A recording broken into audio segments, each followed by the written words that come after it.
Welcome to Samba Samba. Enjoy the video. You'll start by making the control safe to work on.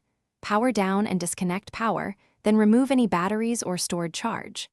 Once done, remove the faceplate screws and gently lift the bezel so you can access the potentiometer shaft.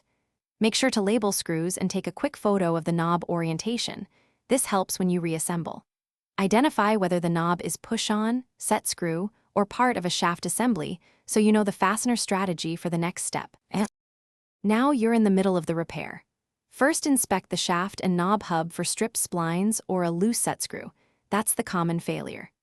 If contacts are scratchy, apply a specialized electronic contact cleaner into the potentiometer while rotating the shaft to work out grime.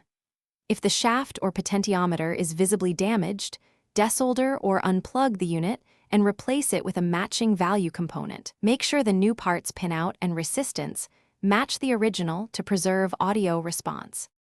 Finish by reinstalling the knob aligned to the index mark and tightening any set screws just enough for secure fit. Avoid over-torquing. Reinstall the bezel and reconnect power, then test the volume across its full sweep, listening for smooth response and no crackling. If you still hear noise or dead spots, make sure grounding and solder joints are solid. Try a known good replacement potentiometer to isolate the issue. If replacement fixes it, you're done. Otherwise, examine. Thanks for watching. Consider subscribing if we helped you.